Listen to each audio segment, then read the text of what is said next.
오늘 여러분과 함께 정통용 목사님의 시편 57편 설교, 더 이상 내 삶의 아픔이 아프게 두지 않겠습니다.를 좀 깊이 살펴보려고 합니다. 네, 제목부터가 참 와닿죠. 그렇죠. 정말 그 가까운 사람에게 배신당하는 그런 극한의 고통 속에서 다윗이 어떻게 하나님을 찬양할 수 있었을까 그 비결을 한번 파헤쳐보는 시간을 갖겠습니다. 네, 단순히 내용을 요약하기보다 그 의미를 같이 좀 곱씹어 보면 좋겠네요. 맞아요. 자, 바로 시작해 볼까요? 설교 초반에 그 좋은 일이 생겨도 마냥 기뻐하지 못하고 좀 불안해하는 우리 마음을 짚어주셨잖아요. 아, 네네. 혹시 뭐 안 좋은 일 생길까 봐 그런 경험들 다들 조금씩 있죠. 네. 근데 목사님 말씀은 시편 57편의 다윗이 처한 상황은 뭐 이런 거랑은 비교가 안 된다. 훨씬 끔찍했다. 이렇게 강조하시더라고요. 맞습니다. 다윗 본인이 자기 상황을 4절에서 사자들 가운데 있다. 또 불사르는 자들 중에 누웠다. 이렇게 표현하거든요. 사자들 가운데 불사르는 자들 중에요. 와. 네. 그러니까 이게 그냥 힘든 정도가 아니라, 뭐랄까, 진짜 사자떼에 둘러싸여 있거나 산채로 불타는 듯한 그런 극심한 공포랑 고통을 말하는 거죠. 아, 정말 상상만 해도 숨이 막히는데요. 근데 더 견디기 힘든 건 이 고통을 준 사람들이, 바로 3절에 나오는 나를 삼키려는 다들. 그러니까 가장 가까웠던 지인들이었다는 거예요. 아, 배신이군요. 그렇죠. 4절 보면 그 사람들 말이 막 창이나 회살처럼 느껴졌다고 하잖아요. 배신의 상처가 얼마나 깊었을지. 어휴, 진짜기 가죠. 설교에서도 어떤 책 구절 인용하시면서 그 고통이 진짜 크다고 하셨는데, 네. 심지어 6절 보면 다윗이 도망치려고 파놓은 함정에 자기가 빠질 뻔한 진짜 뭐 사방이 다 막힌 답이 없는 그런 절망적인 상황이었어요. 정말 그야말로 절망인데, 자, 그럼 이런 상황에서 다윗은 어떻게 반응했을까요? 이게 진짜 놀라운 지점인데, 네. 그는 절망에 그냥 주저앉지 않죠. 오히려 하나님께 시선을 딱 고정합니다. 1절에서 하나님이여 내게 은혜를 베푸소서, 내게 은혜를 베푸소서 아주 간절하게 부르짖잖아요. 맞아요. 그러면서 하나님의 날개 그늘 아래로 피하겠다 이렇게 고백하죠.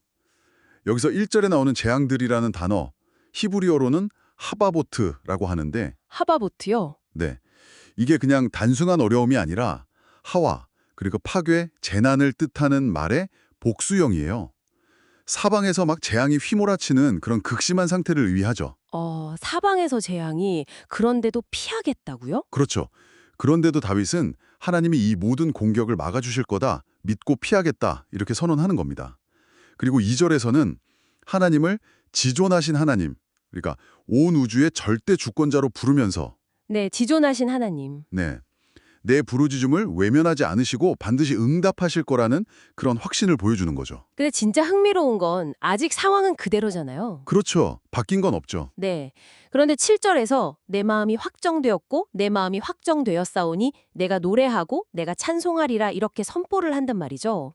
아직 아무것도 해결 안 됐는데 어떻게 이게 가능했을까요? 이게 바로 믿음의 신비, 믿음의 핵심이라고 할 수 있겠죠. 다윗은 아직 현실이 된 건 아니지만 하나님께서 결국 그 대족들의 판 함정에 그들 스스로 빠지게 하실 거라는 그 미래, 그 구원을 믿음의 눈으로 미리 보는 거예요. 아, 6절 내용이군요. 그들이 판 함정에 그들이 빠지는. 네, 바로 그거죠. 그걸 미리 보고 감탄하고 찬양하는 겁니다. 설교에서 목사님이 바둑에서 상대수를 간파하고 신의 한 수 두는 거에 비유하셨는데 참 적절한 비유 같아요. 네네, 저도 그 비유 인상 깊었어요. 그러니까 다윗의 이 확신은 지금 내 눈앞에 이 절망적인 상황이나 막 요동치는 내 감정 상태 이런 데 근거한 게 아니라는 거죠. 그럼 어디에 근거한 건가요? 변치 않으신의 하나님, 그분의 능력과 성품, 거기에 뿌리를 둔 확신인 거죠. 설교에서도 강조됐지만 우리의 상황이나 우리의 믿음 수준이 하나님을 좌우하는 게 아니라는 걸 보여주는 아주 중요한 대목입니다. 그렇군요. 상황이나 감정이 아니라 변치 않는 하나님께 근거한 확신. 그렇다면 다윗이 붙잡았던 그 하나님의 성품, 그 궁극적인 희망의 근거는 구체적으로 뭐였을까요? 설교의 진짜 핵심이 여기 있었던 것 같아요. 맞습니다. 바로 3절 말씀이에요. 그가 하늘에서 보내사 나를 구원하실지라. 하나님이 그의 인자와 진리를 보내시리로다. 인자와 진리. 네, 여기서 인자와 진리, 히브리어로는 헤세드와 에메트, 이게 핵심 키워드입니다. 헤세드와 에메트 많이 들어봤죠? 그렇죠. 설교자께서는 이 헤세드와 에메트가 신약에서는 은혜와 진리로 번역이 되고 특별히 요한복음 1장 14절이랑 17절 보면 예수 그리스도를 통해서 이 땅에 충만하게 나타났다. 이렇게 연결하시더라고요. 예수님을 명확하게 알지는 못했더라도 성령의 감동 속에서 장차 오실 메시아를 통해 성취될 하나님의 그 궁극적인 구원 계획, 그 인자와 진리를 붙잡았던 거다. 이런 해석이군요. 정확합니다. 지금 당장의 고통 너머에 있는 더 큰 그림, 하나님의 그 신실하신 이 약속, 헤세드와 에메트를 본 거죠. 이게 바로 다윗이 그 절망 속에서도 흔들리지 않고 오히려 찬양할 수 있었던 근본적인 이유라는 게 이 설교의 통찰인 것 같습니다. 와, 대단하네요. 그냥 막연한 기대가 아니라 하나님의 그 신실하신 약속, 인자와 진리에 딱 기반한 믿음이었군요. 네. 자, 오늘 정통용 목사님의 설교를 통해 정말 극한의 고통과 배신 속에서도 다윗이 어떻게 현재 상황 너머에 하나님의 인자와 진리를 붙잡고 찬양으로 나아갔는지 함께 살펴봤습니다. 네. 그의 시선이 현재의 고통이 아니라 결국은 하나님의 신실하심과 그 구원의 약속에 고정되어 있었다는 점이 참 중요한 것 같습니다. 그렇죠. 여러분 삶에도 혹시 이해할 수 없는 고통이나 깊은 덜망의 순간이 찾아올 수 있습니다. 그때 다윗처럼 지금 이 아픔이 전부가 아니구나. 이걸 좀 기억하시면 좋겠습니다. 네. 우리의 상황이나 감정이 하나님의 신실하심이나 그분의 계획을 바꿀 수는 없으니까요. 설교자분 경험처럼 가장 힘들 때 오히려 찬양을 통해서 시선을 하나님께로 옮겨보는 것, 이게 정말 돌파구가 될 수도 있겠다는 생각이 듭니다. 네. 마지막으로 이런 질문을 좀 던져보고 싶네요.